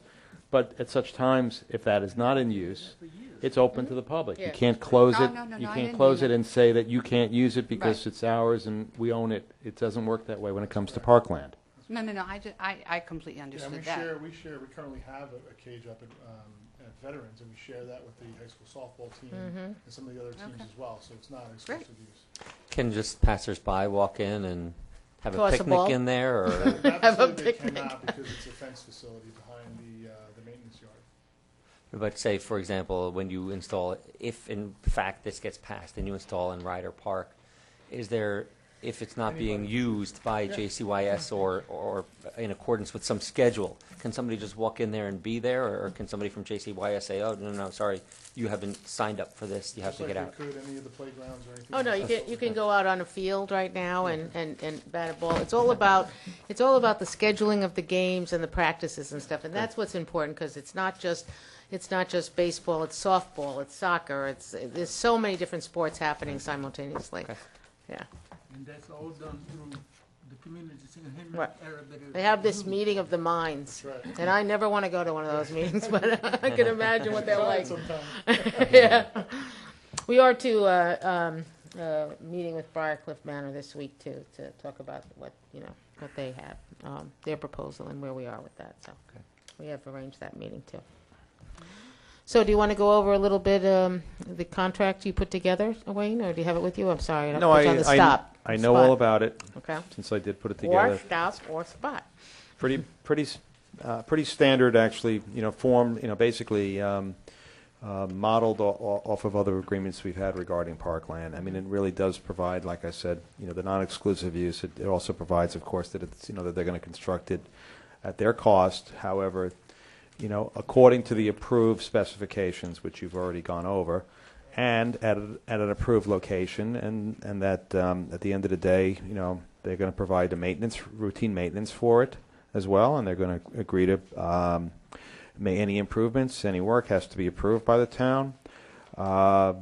Is the insurance something that you guys already have?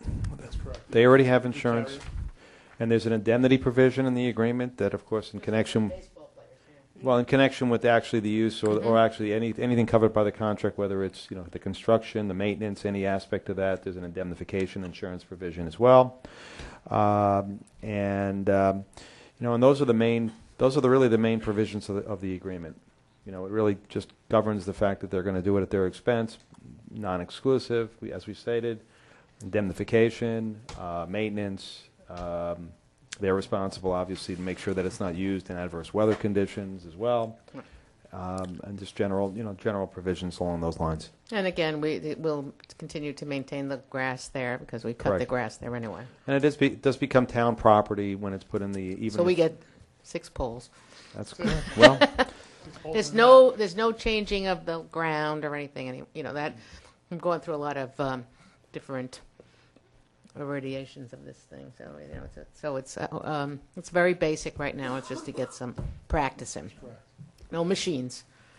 That was when you saw everybody's get all nervous. Was the word machine? Human, yeah. Okay. So, Thank you. do you have any other questions for us? Can we get a copy of that beforehand so the JCYS board can take a look at it? Or? Yeah, we'll put the contract. Yeah, and I'll email you guys. I have all your email addresses, so I'll email you a copy of the contract. Okay. Thank you. All right. Thank you. Thanks for doing what you do with the kids. We appreciate it. Kids Do appreciate what- it. My son, who is now, Mike, 45, played baseball with these at this park. JC West. Yeah. That's been a long time ago. Yep. Okay, so our next item on our agenda is the Squires Park proposal. Wayne, do you want to go over that a little bit and tell us what our next steps are with the prospective purchaser of land? Correct. It's not our land, by the way. It's No, this is private property. Private property, which is owned, has been undeveloped for, well, there actually are some structures, a house and some other structures on the property House and a currently. barn. House and a barn. It's a very rather large property. I can't remember the exact acreage, but 16 is the number that I was thinking of, actually. I was about to say that. That was my recollection. Meetings and it just goes right. Ooh. 16 acres. It is accessible from Route 133 in the vicinity of Devano Road, that area of the town. And a proposed use was presented to the town. We had a meeting with an operator of I guess it's a business, I guess, and we get down to the definition, which is where I'm having a problem, because they came in. It's really a program that they run during It's the an summer. enrichment program. They call it one thing, obviously everybody has to interpret it in their own way, and there's a zoning code which obviously has certain definitions, and sometimes there are some gray areas, but essentially it's a program that they run in the summer months for children, and the way they described it, it has as its function mainly it's educational enrichment, classroom settings during the summer months for those kids who don't get enough of school and learning during the course of the school year. Or parents don't get enough of school. Or the parents who feel that their children, can benefit from additional educational services enrichment services during their off time. And this group currently operates a facility located at Master School. At the Master School, and they pay rent to them. And they're looking to actually establish this program on this property. And so we had a brief discussion. They described it, and really the basis of our discussion was actually just really based on the zoning code and what's allowable, what isn't. This property is located in the R40 one-family residence district, which is 200-7 of our zoning code, and under that section, the question really becomes, what is it that they are proposing? Is it a camp?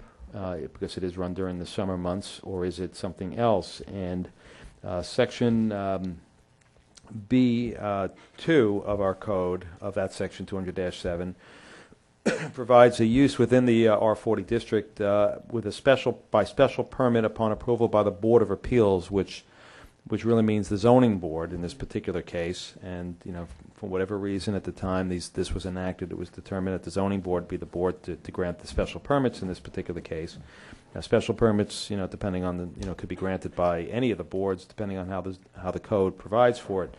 But there's a use allowable with a special permit from the zoning board, which is schools and educational institutions. I mean, there are other uses like philanthropic or religious institutions, hospitals, etc. that also. But specifically, we focused on the issue of schools and educational institutions. And so the applicant, of course, has taken the position that they believe that their proposed use should fall under that definition. And of course, sometimes, obviously schools have outdoor activities where children are playing outdoors, and just like camps can have indoor activities where kids are maybe some educational as well. So it really becomes a definitional issue. And so, having reviewed it, discussed it with our planning consultant, and really, just sort of considering all options, it was felt that the best next step for this particular proposal is to allow the board, which is actually the board that functions as an interpreter of the zoning code, which is the zoning board, to make its own determination as to what this use would be considered, especially since that is also the board that would be granting the special permit. So the applicant is going to be referred to the zoning board. Wait. I got lost at a left turn. So the Zoning Board of Appeals would generally be the board to review if it's considered an educational institution or a school. However, No. If to determine whether it fits into what's allowed in a zone, The- and whether a variance is needed for Well, it. that board, in this particular case, has been determined to be the board to either grant or not grant the special permit for an educational or school, an educational institution or a school within the R40. So did we pass District. the part where so it's just been determined that it does fall within this definition? Because No, because the zoning board will make that determination. that's what I was saying. In this So particular the zoning case. board has to make the determination as to whether or not this locality falls under that definition of educational institution or school. As part of That's its, what I was- as Yeah. part of its review as to whether to grant the special permit. And if it doesn't, Okay. do they still, grant, do they make it that they look to add something to the, Right. Well, What they if they can't- determine that it's not? Okay. No, but the intent might be. I mean, the intent is not that they're a school, even though I understand they have enrichment, right? So what if the zoning board determines that it really doesn't fall into it? Then what happens? What do they do? Well, if the zoning board makes a determination as the uses defined and described through whatever process the zoning board undertakes, that it neither is a school or an educational institution, then it cannot grant the special use permit. And then what would be the next step? Well, then it would be up to the applicant to make a determination whether or not the applicant wishes to do one of two things. Either request, as we've seen before, a text amendment to our zoning code to permit a use which could be somehow or another defined as the use that they're proposing, whether you call it a camp or some other sort of hybrid use, or they may have an option as well to seek a use variance if it's determined that the use does not fall within one of the defined allowable uses within the R40 zone. Doesn't the zoning board though either grant or deny variances? That's one of its functions. I mean, but it would be But- them. Right, but the zoning board can have other functions, as in this case. It could also grant interpretations. But in this particular case, it's also granted the authority to grant to grant the special permit, because that's the way the code was written. So the next step would be this will go to the zoning board, and then they will provide us with whatever their determination is? Correct, but it would still need to go to the planning board Okay. even after that. So it's a multi-step process yet again, which we've seen many times now. but tonight we're referring it to the zoning board. Well, right now we're suggesting to Suggesting. them that there's no other steps that we can take, or Right. that you can take as a board, that they have to make their application for the special use permit to the zoning board, because that's what the code provides. Right. Well, Wayne, you said the Squire Camp has a master school? No. It's at the master's. That's where they currently rent Where space. is that? Dobsbury. Dobsbury, Hastings? That's correct. It's called a master. No, they're not. The master That's the name school of is the a private private school. school that exists, and it has a property, and they don't use it fully during the summer, so they rent out the facilities during the summer That months. insert page right there. Yeah, no. Yeah. right. Oh, okay. So they're just looking to expand. Well, they're Move. actually looking Looking to to move. stop renting. So there's a couple of things. Mr. Councilman, it says Squire Camps is a set of 5 distinct summer programs for kids located at the prestigious Master School campus. That's Right. where they are now. They right now, In Dobbsbury.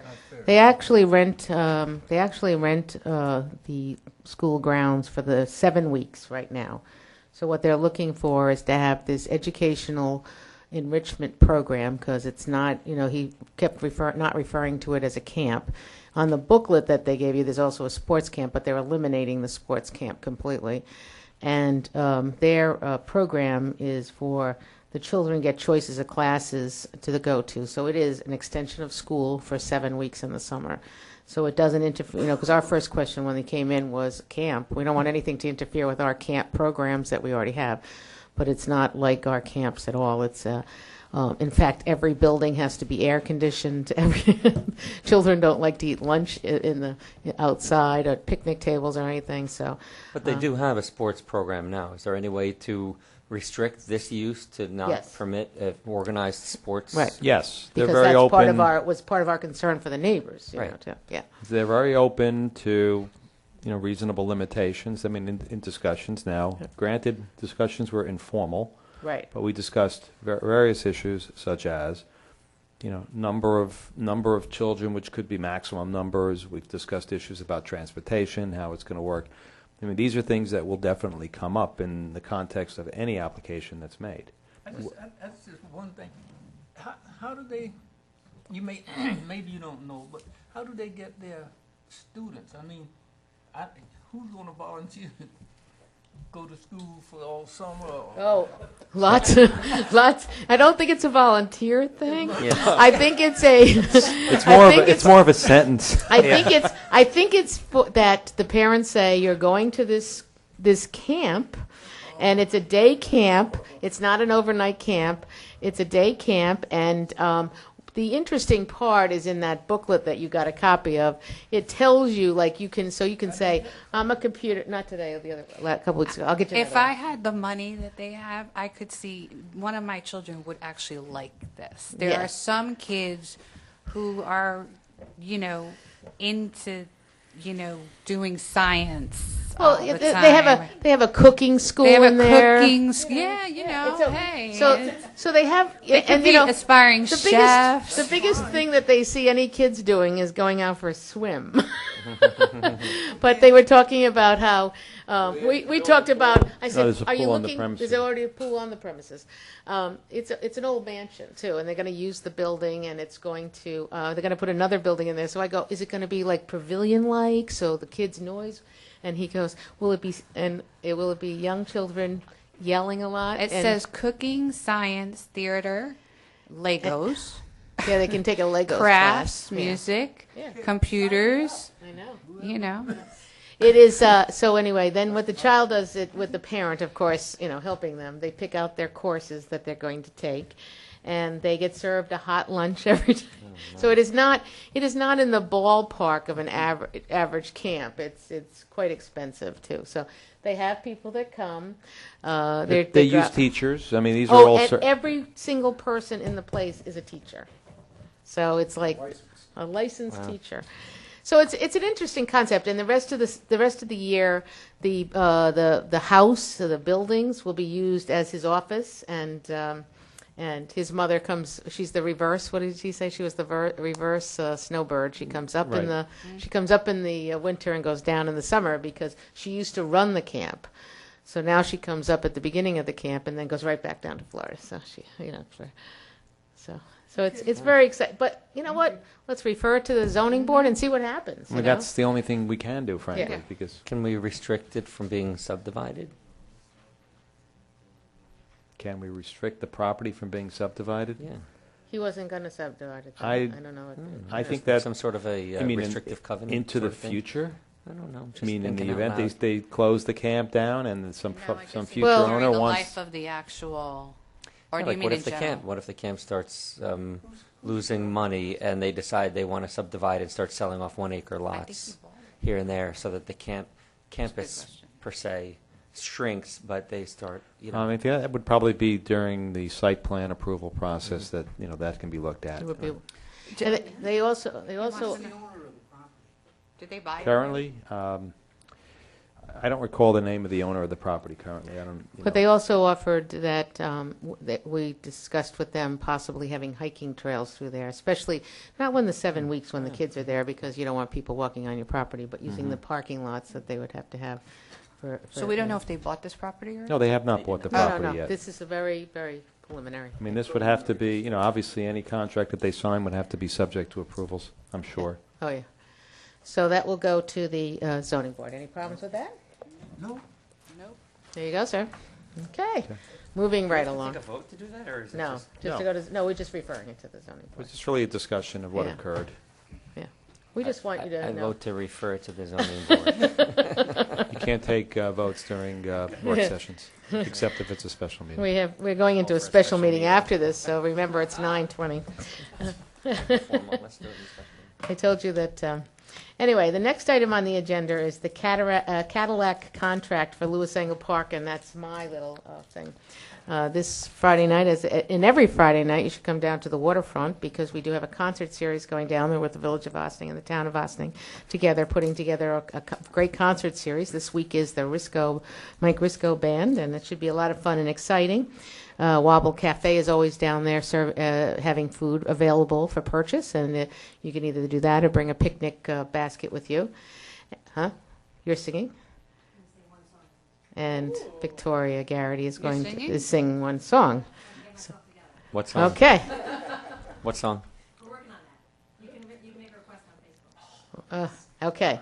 So besides those two things, on this particular Friday night, the last 4 parking spots in the little parking lot that are inside the park will be used to have Cadillacs. There'll be 3 Cadillacs being displayed in there, and there'll be a table where they'll give out free samples. And when I first put that on Facebook, I just put free samples, and I forgot. Yeah, free and then I said, what? then I had to go back, and I have learned very quickly in life how to edit my Facebook posts. So I said the free samples will be keychains and the like.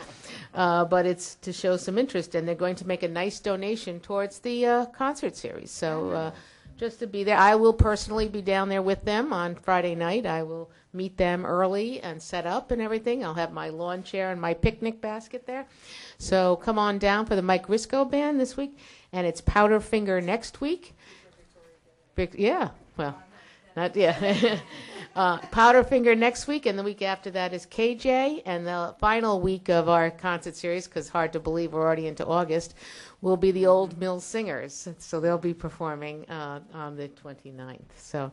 So come on down to that. So what we did was we put a little contract together to take ourselves off any and have indemnity, and they've signed it, and we're just making you aware of it and moving forward, and so it's a nice donation to the concert series.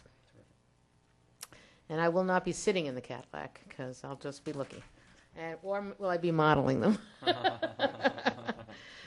Okay, so the last thing on our open agenda, and then we're going to go into a special session, special meeting, is the storage agreement for 507 North State Road, which we all understand is the old police station. That agreement is to keep the police records up in the attic, which is there's the entire existence of the town police department up in that attic. It's been closed off right now. It would take us a tremendous amount of money to move them right now, but after we determine which way we go with the contract, we may come up with different scenarios. We've been starting to check, and it does seem that if we scan in, we just have to make sure on police records what you can scan in, what you still have to maintain. So right now, we're looking to, in the special meeting tonight, to agree to the storage agreement, which is $1,500 a month, but that's total use of the attic. And to be honest with you, the attic in this building is overflowing. We removed. In the last time we went to the shredder, we removed 4.2 tons of paper came down out of that attic from this building alone. 4.2 tons. And guess who's on the 3rd floor, right underneath the attic? That would be us. Anne Marie's very pleased that she's on the 1st floor. And we love the solid old building that we're in, too. But it creaks when some people are up there. You can hear it coming down. Well, yeah. But what we did make sure is that we had a clause, a 90-day clause to. Is it 90 or 60? It's 90, right? Is it 90? Yes. To cancel. I thought it was 60 earlier. We have 90 days that we can to cancel it? Yeah. So if we wanted to, what you were talking about, which is try to find a way to digitalize the records. I mean, if we go into this, can we, work on it day one? of Well, the 90? It's In terms of finding someone? This stuff has been up there since we sold the building, so contract starts goes backdated to March 1st. But if we wanted to start finding a way, no matter when we found the way, or if we found the way in 10 days or 2 days, it's going to take us 90 days to go up this very steep ladder and to take everything down in an organized manner to scan it in. So here's my question. Why is it a 3-year contract? Because that's what that's what they felt comfortable with, but it has a 90-day buyout on it. So, Okay, but so if we started looking to see if we could get somebody to digitalize it, it's going to take time, right? It would take time to find somebody. It would take time to have them go up there. It could be out by the end of the year. Yeah. But then we only have 90 days to... Okay. You choose when you could start your 90-day period. Oh, yeah. If it started in 3 months from now or 2 months. Anytime you give your 90-day notice, you have 90 days. Oh, we have a 9... Okay, I'm sorry. Yes, yeah. At any time that we decide we no longer want to occupy that space, we say, okay, we send them a notice. We're going to be out of there within 90 days. Okay. And that's that's the where least, it's that's all we have to do. Oh, you thought it was the first 90 days. Yeah. No, I thought it was the first 90 days. No. It's not the first 90 days. And to be honest with you, there is and it's file cabinets upon file cabinets upon file cabinets. And they do use them. Lieutenant Alongi is the one that goes up and looks through all the records and stuff, the paper records for anything. It's just like the court records. Anne Marie and Mary Ann go up to the attic occasionally and look up old court records. So is Wayne, are you the one who's going to look to see what kind of, are you the person who looks to see what type of records for police records can be scanned? My understanding is that police records, some of them have to be kept forever, actually, depending on arrest records. But do they have to be kept in paper? I'll have to look into that, whether or not electronic or... Yeah. I think, Right, she's right, that's correct. But we had started getting some emails. We had started getting some emails from somebody, and I'm sorry, I can't remember. It might be Mary Ann. Oh, Mark Reisman did it for us, yes. Mark started looking up for us what we do have to maintain and what we don't have to maintain, and understand that the village keeps all of theirs in the attic of that police station. So it's very, very crowded up there, too, because it's every police record that you have. So we can look so we have somebody already looking into what type of, what happens with police documents in terms of whether or not they have to be kept in records, or what part of it you have to make. Yeah. And then we can be looking into... I'm just saying, we talked about this. I think we could spend $20,000 and get it digitalized. As long as we're allowed to, and what parts are we allowed to, and it has to be done very methodically, so everyone can. It's more of a laser fiche than scanning, but it's very organized and. I'm pretty sure you could. Right. We have in the time. I'll volunteer to come one day. One day. In the time that I have been between the village board and the town board, we have totally, believe it or not, scanned in all of the documents for the clerk's office. We're in the process of doing the courts right now, but court records, not the arrest records. And so we're slowly but surely modernizing into the 21st century that we're already 14 years into. So. But we have to be very careful because, for you and I, we have to keep our records 7 years. We get to throw them away after 7 years. So a lot of court documents we get to throw away after 25 years. It took us months to actually get a written document that said that. So we just have to be very careful. There's some records that the clerk's office has to keep forever, lots of records. So, we have to just make sure we're very, very careful with that stuff. So, okay, so we're all cool with that? Cool. All right, cool. And it's nice and cool in here now. You see what happens when the bodies leave? Okay. All right, so now we're going to adjourn into a special meeting for the purpose of, we don't have to have a purpose because we could just have a special meeting because it's not an executive session. So it's a purpose of having a special meeting.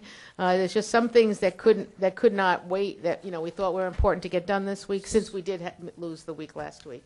They're not executive; it's special. Special meeting. It's a regular meeting. Matt will stay with us and he'll do that. I just want to point out to you that I was looking through the calendar and I'm not sure if there's one in between, but December 30th is a 5th Tuesday. Oh, really? We usually don't meet December 30th. that much around the holidays anyway, but December 30th, so, because I said, oh my God, I'm going to have these people come in on the day before New Year's. Seems like, I seem to All remember right. you did meet on New Year's Eve. Yes, we did last year. Okay, but let's see. So we're adjourning into to a special meeting. Motion to adjourn into special meeting. Second. All those in favor? Aye. Okay. So thus ends this work session part of this meeting. So we'll go right to the hour. Is it growing late? Not as late as I thought it was going to be, but so I'm very pleased. But Thank you, visitors. and please stay. Please stay. This is this is a good. Anyway, Madam Clerk. Councilmember Harder? Present. Councilmember Jeffrey? Present. Councilmember Blaha? Present. Councilmember Wilshire? Present. Is there anyone here who wishes to address? How about me? Oh, Supervisor Donnelly. Present. Is there anyone here who wishes to address the board on the board resolutions? Nope. Letter A, order calling a public hearing in the matter of the petition for extension of the Austin Consolidated Sewer District. Whereas a written petition dated July 1st, 2014 in due form and containing the required signature has been presented by Colleen Kelly to the Town Board of the Town of Austin, Westchester County, New York for the extension of the Austin Consolidated Sewer District in said town, and whereas said premises are known as 43A Morningside Drive, Austin, New York, and also known as Section 90.14, Block 1, Lot 57 on the tax map of the town of Ossing, and whereas the improvements proposed for said sewer district extension consist of the construction and installation of a sewer system, including sewer main, manhole, and other improvements incidental thereto, all as more described in the map and plan accompanying the aforesaid petition, which map and plan are on file in the town clerk's office of said town of public inspection during regular business hours, and whereas the cost of establishing such sewer district extension shall be borne entirely by the petitioner, and whereas it is now desired to call a public hearing to consider the petition for the proposed establishment of said sewer district extension pursuant to Section 193 of the town law, as well as for proposed of determining the environmental impacts of said action. Now therefore be it ordered by the Town Board of the Town of Ossing, Westchester County, New York, as follows. Section 1. A meeting of the Town Board of the Town of Ossing, Westchester County, New York, shall be held at the Police Court Facility, 8688 Spring Street, in Ossing, New York, on the 26th day of August 2014 at 7:30 p.m. for the purpose of conducting a public hearing to consider the aforementioned petition, to hear all persons interested in the subject thereof concerning the same.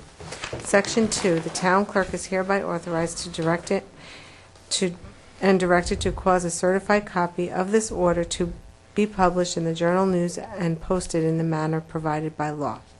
Section 3, this order shall take effect immediately. Do I have a motion? So moved. Second. All those in favor? Aye. Opposed? Letter B, Personnel Parks Department Seasonal Appointment. Resolve the Town Board of the Town of Ossing hereby appoints Pauline Palma Ossing to the seasonal position of Recreation Attendant in the Town Parks Department effective July 28, 2014 at the rate of $8 per hour. Do I have a motion? So moved. Second. All those in favor? Aye. Opposed? Personnel Parks Department Seasonal Appointment. Resolve the Town Board of the Town of Ossing hereby appoints Evan Rodriguez Ossing to the seasonal position of Recreation Attendant in the Town Parks Department effective July 28, 2014 at a rate of $8 per hour. So moved. Second. I have a question. So just in general, because I see there's a bunch of us, what's going on? Yeah, but you want to? Yeah. Yeah, sure. So the two people that we just went through are actually going to be manning the spray park, the spray deck. And then the next couple are actually the end of appointments. So basically, we take on seasonal people for 3 months only. So just for purposes of record keeping, I think it's smart to just have end of appointments so that the board and the public can have a better grasp of how many people are actually working at a time. Doesn't Wesley man the spray park? No. He's really the park ranger. Oh, okay. And they found him better suited to be the park ranger. Oh, okay. Okay. Letter D. Oh, and I the think so. I spray think park you have got to fixed vote. today. Oh, Excuse me, the spray park got fixed It today. did. Like you press the little button and the water goes on I there. saw that. My son recognized that when he went and didn't think it worked, and then it sprayed. Okay, So sorry we about have that, to ma'am. vote. that's Yeah. okay. All those in favor? Aye. Opposed? Letter D, Personnel, Parks Department seasonal appointment. Resolve that the Town Board of the Town of Ossining hereby appoints Robert Hinson Ossining to the seasonal position of laborer in the Town Parks Department effective July 30th, 2014, at a rate of $9.25 per hour. Do I have a motion? So moved. Second. All those in favor? Aye. Opposed? Personnel Park Department, end of appointment. Resolve the Town Board of the Town of Ossining hereby ends the seasonal appointment of Sylvester Foreman, Parks Department, effective July 17, 2014. So moved. Second. Sorry, I just wanted to make an amendment to that. It's actually not an end of appointment, but rather a termination. So it should read, resolved that the Town Board of the Town of Ossining hereby terminates the seasonal appointment of Mr. Foreman. And this is the second time you had to That is correct. cancel this. Well, so moved as amended. Second. All those in favor? Aye. Opposed? Letter F, Personnel Parks Department, end, does this terminate too? No. This is an end of appointment. Personnel Parks Department, end of appointment. Resolve the Town Board of the Town of Ossining hereby ends the seasonal appointment of Cameron Bell, Parks Department, effective July 13, 2014. Do I have a motion? So moved. Second. All those in favor? Aye. Opposed? Letter G, Contract 507 North State Road Storage Agreement. Resolve the Town Board of the Town of Ossining hereby authorizes the supervisor to sign a lease agreement reviewed and approved by the town attorney with 507 North State Road LLC for document storage at the premises for a 3-year term at $1,500 per month, cancelable on 90 days. Do I So have a moved. motion? Second. All those in favor? Aye. Opposed? Letter H, Contract GSE Agreement Cadillac at Summer Concert Series. Resolved that the Town Board of the Town of Ossining hereby authorizes the supervisor to enter into an agreement with GSC Sports Enterprises, Inc. to allow their presence at the August 8th, 2014 Summer Concert Series at Lewis Engle Park, Waterfront Park, consistent with the terms and conditions in their proposal submitted to the town, pending approval by the town attorney. Do I have a motion? So moved. Second. All those in favor? Aye. Opposed? I'll entertain a motion to adjourn. Motion to adjourn. Second. Are we adjourning? Are we going into executive session? It wasn't announced or anything, but Yeah. do you have anything? Do you need something? Okay, so we're going for legal advice. We'll go into executive session for legal advice. All those in favor? Aye. Aye. Opposed? So thank you very much, and I want to remind everyone about the concert series again, but I also want to remind everyone that next week on August 13th, we will be having a auction of properties in a foreclosure auction. You can go on the townofossining.com webpage and pull down all the information about the different properties that are being auctioned off.